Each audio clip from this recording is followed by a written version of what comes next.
Welcome to another episode of Corporate CPR, where we breathe life back into your organization, projects, and processes, giving you insights to recovery and avoiding corporate mortality events. Today, we'll be talking about how mindset can accelerate change within your organization. And joining us to contribute to the conversation is Robert Overweg. Welcome, Robert. Hey, thanks, Jenna. Thanks for having me. Yeah, so glad you could make it. Would love to hear if you'd share with your audience a little bit about your background and how you got to where you are today. Well, that is a very long story, but I'll try to keep it short. My name is Robert Overweg. I'm from Amsterdam, Netherlands. I have helped organizations transform for over a decade now. So large organizations, large corporates, but also I helped quite a lot of startups. I helped universities as well in evolving in that work. In creating new types of innovation and organizational change, I started to notice that like there's this one commonality that we see everywhere, which is very important for change, which is open-mindedness, openness to change. And it's also something that we saw that is not really, it's not everywhere. Actually, it's almost, often it's almost nowhere to be found in the organization. So that's where we stepped in to find out how do we create openness and new ideas? How do we create like more engagement with work, more meaning, more poetry, more passion in work, so that we can make change happen and that we can work on the things which are relevant to us. Why do you think, maybe the great way to start off this conversation is, why do you think it's even a problem to begin with? What drives that resistance to change? Yeah, I think one is a systemic thing. It goes even back to can even go back to your upbringing. Like if you hear too often from your parents, "Hey, watch out! Are you sure you want to do that?" Then if you hear that often enough, it gets ingrained in your system. At schools, you're not really taught about autonomy. You're not really taught about finding your own path or critical thinking. That's also what we hear, and we see a lot from research that hardly anyone can do critical thinking anymore. Which is also quite a pity. So school sort of compartmentalizes everything, and it boxes you in your thinking. So that's not helpful. So you're not really open anymore. When you're open, you're punished because then you get low grades. And then at organizations, we also compartmentalize everything. So you're no longer part of the entirety of the thing. And we introduce so many processes and rules that if you come up with an idea and say, "Hey, I would love to do this," and then if you hear back from your manager, "Yeah, it's not possible. We're going to do that in Q4 next year, maybe." We've got so we think so much in impossibilities, and there's so many structures which are not conducive to change. So it's almost like the entire system is set up for us to sort of comply and continue and go on. And sometimes I speak even about innovation simulation, right? That we're all pretending like we're going to do the thing, but it takes very long, but it's totally not necessary. It is actually possible, even in these larger organizations, to reinvent how we do things, to create the right space for change and for people to flourish as well. So when you're approaching something like that, I mean, where are you starting? Are you starting with you said the environment isn't even conducive for it. So is that where you have to start, or where do you start to kind of change the way things are being done? Yeah, normally the approach is to speak with a CTO, head of product, chief innovation, or someone like that, to speak a little bit about the culture. How do people work? What are your biggest challenges? And to sort of assess that. Then we also have an online program, and we do workshops with people, like with teams. We normally start with teams, but you can also start with individuals, and just invite them to first connect to what they find meaningful, first connect to what energizes them. So, because if you want change to happen, it's actually asking someone to do something that they might not really want to do. It might give them uncertainty, ambiguity. So first, you need to prime people, in a sense, to let them reconnect again to what they find meaningful. And from that point, we are more able to ask the questions, "Hey, what do you want to improve so you can do more of the things that you want to do, which will also contribute to the company?" And right now, most change happens in a way that we just say from top down, hey, we're going to work data driven. And people are like, oh, but don't want to be driven by data. And I already have too much work. But if you first create like space for people where they can come up with what they want to do and maybe connect working data informed to their goals, that already changes the paradigm. So it's actually Well, on like 3 points, right? It's on leadership, it's on the individual, and it's on team level. And if you have that, you can already make the change. do you think some of that, though, the initial reaction maybe from leadership would be a little bit of fear then? Because if I, the hypothetical leader, if I give too much space, then we're going to slow down and we're going to fall behind. Or if I give too much space, people are not going to do things the way I think they should be done. I mean, what do you think? Do you think fear plays in this? Yeah, currently you still see a little bit of the old way of working, which is the ones that you described, where people do say, leadership does say, you can fail here, you can experiment, you can do your own thing. But by the way, you do need to meet your KPIs for this quarter. And like, huh? How does that work? It's can sound very paradoxical, and it is. But I also see leadership um, who do show that different ways of working are possible, who do step on their own bike, use Strava at 2 o'clock in a day and go for a bike ride for 2 hours.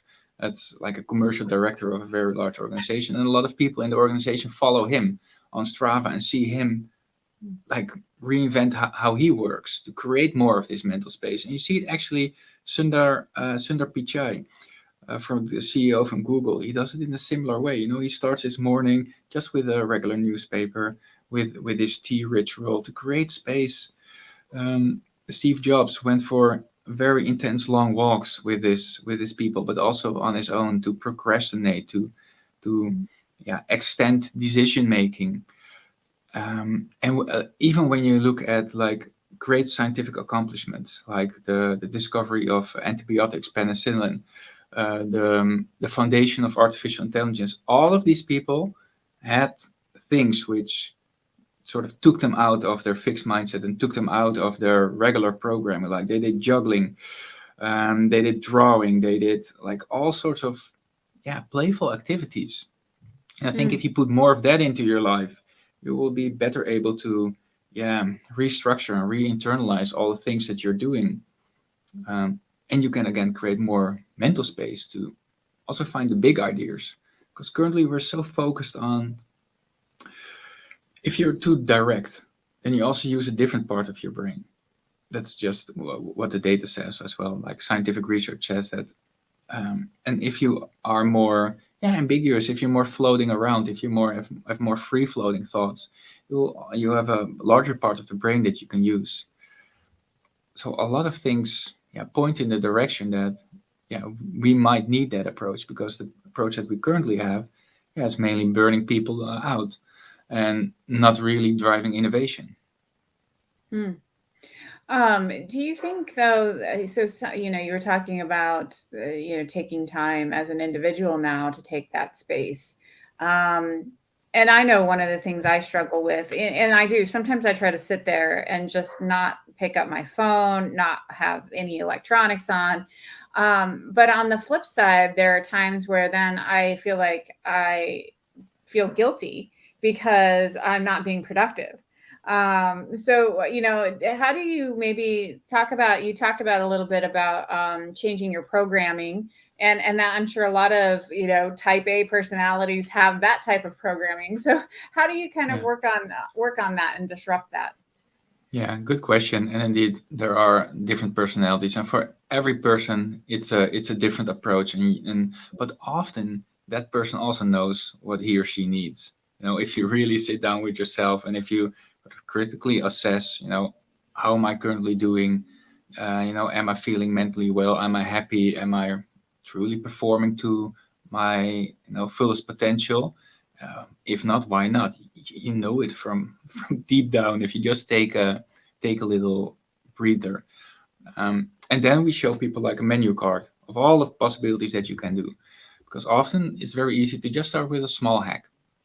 Maybe start your day in the morning with your phone on flight mode, maybe turn your push notifications of Trello, Slack, and all that madness off.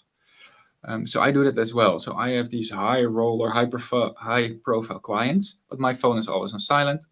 I don't have any program on push messages, so I have my own life that I can live, and I can get into deep thoughts. And when I explain that to my clients, they're like, "Oh, that's actually pretty interesting. I might try that as well." So yeah, it's also about being a bit courageous and taking the first step forward into that process and see how it works for you, and just keep on building on that if it works for you. And if it doesn't work for you, then well, try something else. So is there I guess, almost like and you might say no because you like to break all the rules, but is there sort of a framework on how that you approach this? Because you mentioned environment, and disrupting patterns. I mean, is there a systematic way to move through this and evaluate it? Yeah, actually there is. Because you do need to give people a bit of guidance, a bit of tooling, instead of saying, "Hey, here is everything."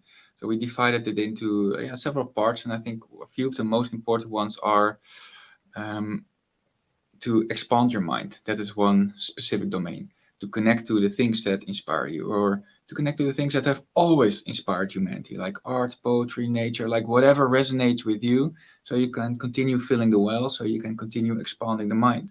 Because if you look at the world, then a lot of things narrow our frame of view. Like I said, the compartmentalization in work, the negativity of news, the algorithms put you in your own bubble. So maybe, you need to actively work also on getting out of that bubble, but in a very fun and playful way, with the things that really resonate with you. So you can keep on pulling on that thread of curiosity. That is important. And you can also do that with your team, so that everyone keeps inspiring each other to, expand the notion of what is possible. And then, but you often then people think, yeah, but Rob, I don't have any time for this. I'm always way up to here in my work, but then we need to focus on creating brain space. How do we set up our environment that we have less distractions, that we have meetings in a different way, or that we maybe don't have meetings at all? Because there are organizations where they don't have meetings at all, or there are organizations where you're not allowed to present things because it might not be the best way to transfer knowledge. So that as well is about curiosity. It's about exploring what is possible and bringing that into the organization, and doing that together. Another important aspect is to take care of your mental well-being by exercising, by strength training, by meditation, by running, by doing whatever fits for you. But often when I speak to people and they don't feel so well, they don't perform so well, then they sort of forgot to do that. They, oh yeah, I want to do this triathlon, but I don't have any time to do the exercising. Like, yeah, but that's also the reason why you feel like shit right now, because you just work 5 days a week, and also that is an archaic system. That's an archaic model from the Henry Ford era, when we were still all factory workers. But we are not. We are knowledge workers, and we've got like 5 million times more information coming towards us. So you need to take more care. And then we have the aspect of how we speak with each other, and that also creates part of the culture. So instead of "I don't think it's possible," we use words like "how might we." So we reprogram ourselves to speak a different language with each other.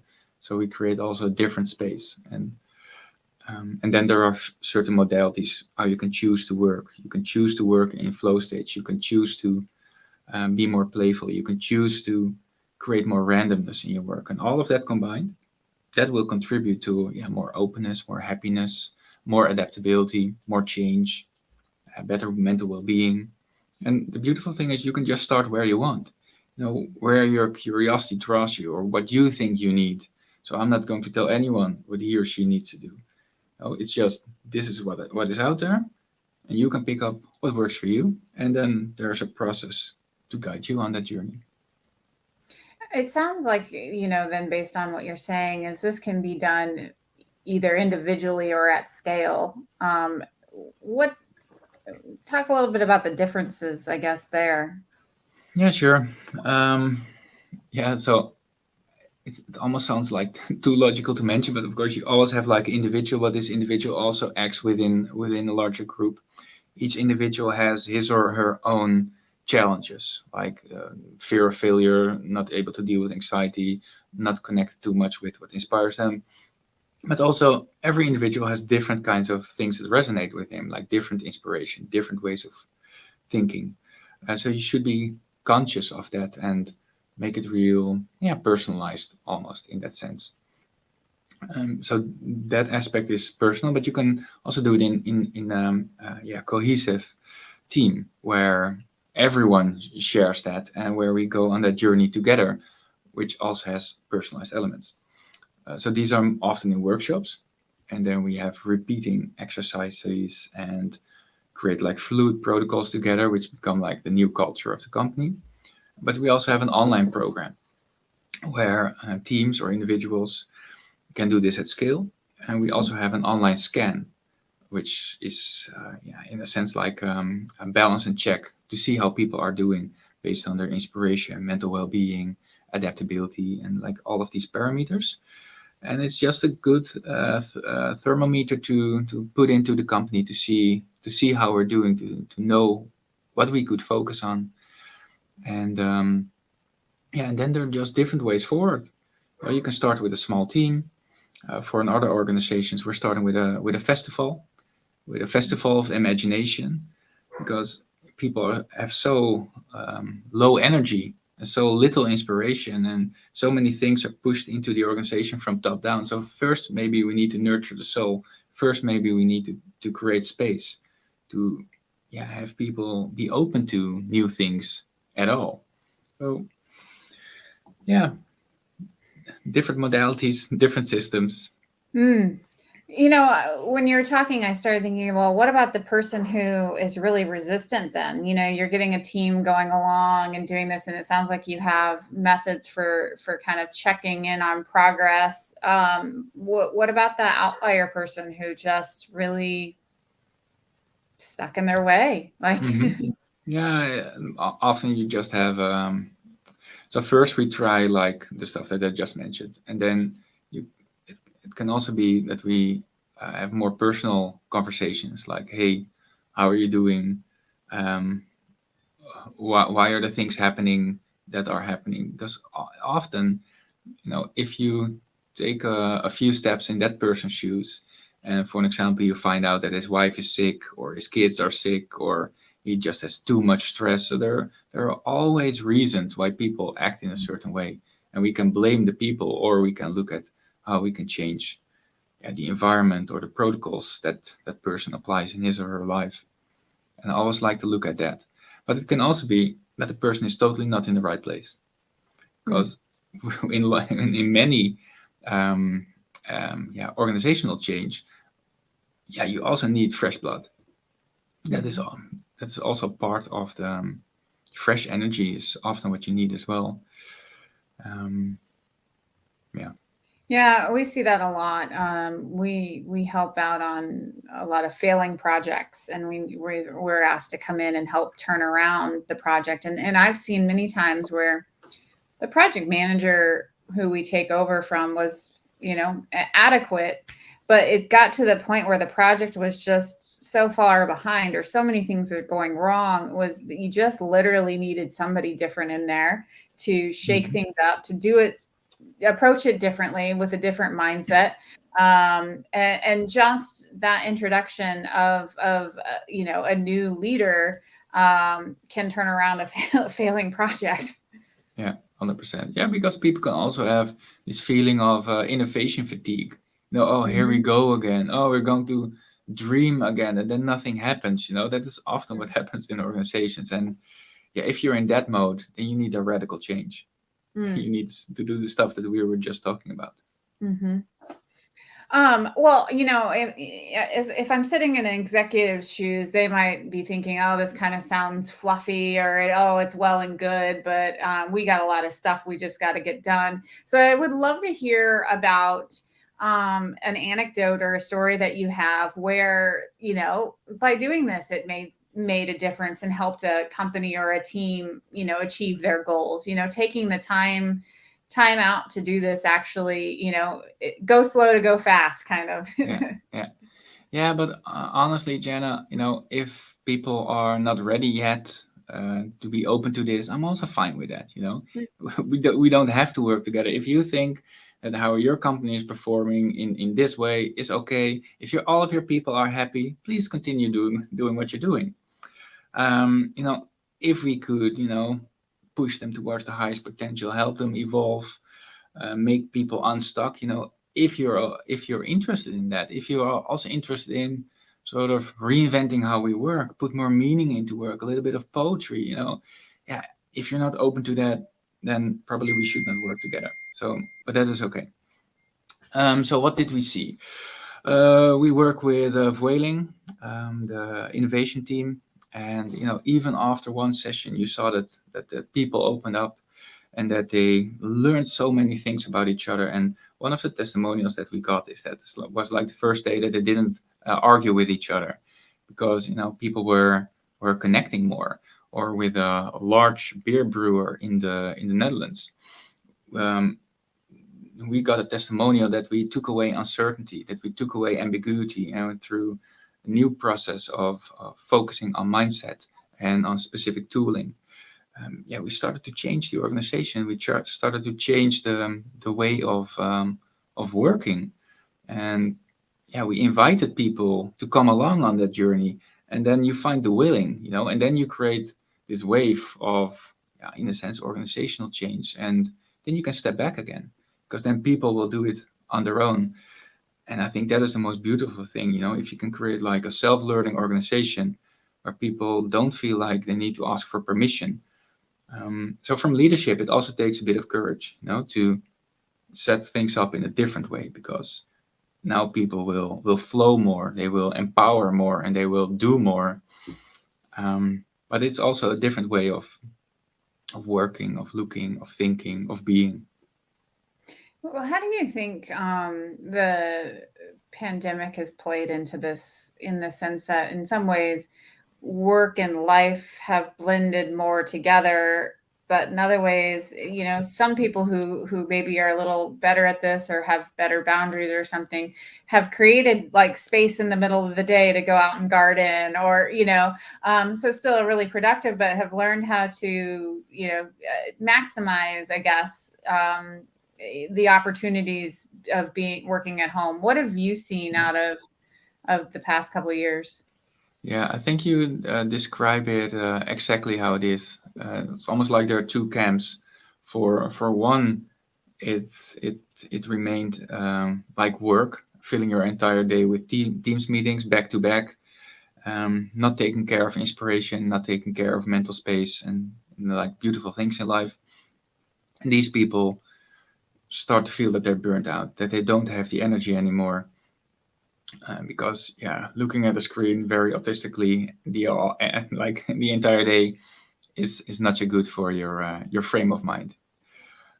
So we have that, but indeed other people take the time that you don't have to commute, or take like breaks between the day for deep work. And when was the last time you had deep work in an office? Like that almost didn't exist, because even in open offices you're always disturbed. So there are also very interesting and beautiful things flourishing up in new ways of working.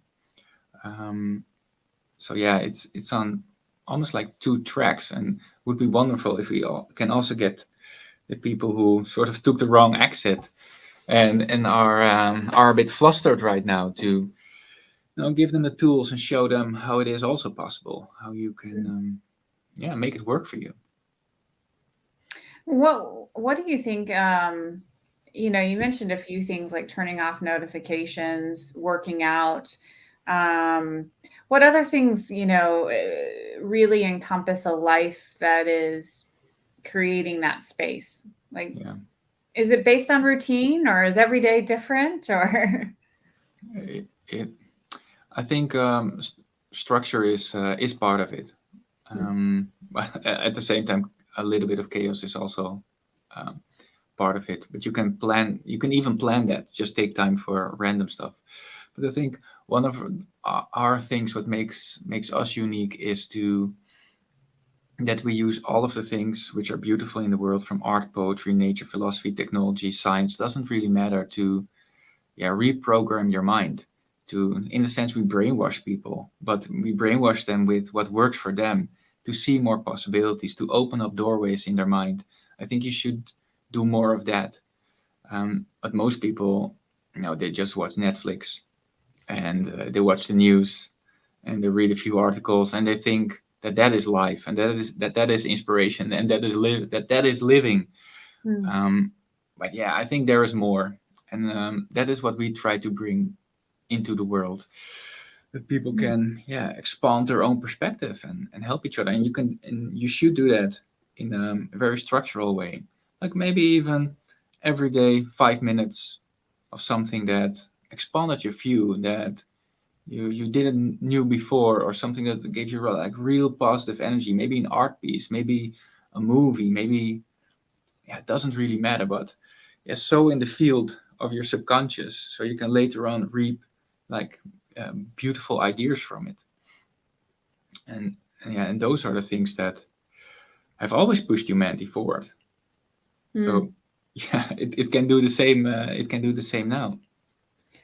One of the things we talk about on this show is really, avoiding those corporate mortality events, and basically when we don't pay attention to certain trends, those trends can cause companies to go out of business. And so I just wonder what your thought is of how, what would happen with a company who doesn't create this space, or who doesn't place importance on this. If you project them forward 5 years or so, Mm, what yeah. do they look like? Yeah, so what often happens is that companies work, now everyone works agile. Oh, it's so beautiful. And you are actually allowed to fill in a few of the of the user stories, how you are going to do that. Wow, so much autonomy. But also, due to our workload and how our organizations are set up, you get like these small incremental steps. We hear something from the consumer, from the end user, that becomes a user story, and that's what we're going to do. But that is not vision. That is not imagination. That is not thinking about how the world could be, how we want to create it. But what if your competitor is doing that? Like, so what if your competitor is thinking, wow, how do I create an 11-star user experience? And you are just listening to your customer, and then putting in the new formalities.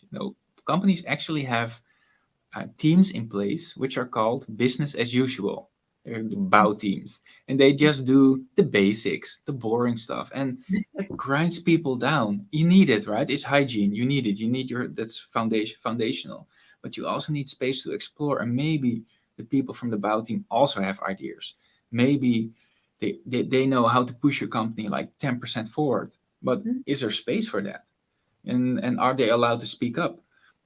Or do those ideas then end up on the backlog at the bottom? That's Mm. often what we see. Or maybe there isn't even space for that because people don't even have the mental space. Because what we also, and this is also so funny. So when we think about creating like the best user experience for an organization, what we often see is that people come up with the inspiration is from Amazon, because that's almost like the only tool that they use, and it's only the only inspiration that they have in that aspect, and that's pretty sad, right?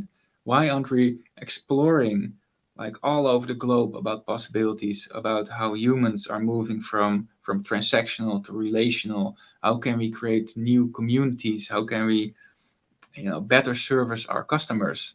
And for that, yeah, you need openness of the mind. For that, you need to explore. You need to be really able to listen and be empathetic. And Mm. I think if we do more of that, your company will flourish. And if you don't do that, you could be like overtaken by an organization which is still in that vibe of creation and imagination. So have you always ascribed to this, or did you have a moment of transformation yourself? Like, Mm. what has your personal journey been like? Yeah, good question. So for a decade, for like maybe 5 years of my life, I've always been pushing on innovation. Like, guys, we really need this. and pushing, and then often it didn't happen. And I started to look at why doesn't it happen? Oh, okay, people don't have the same upbringing as me. People don't have the same experience. Like the environment isn't conducive to change. And then I started to look at how can we change that?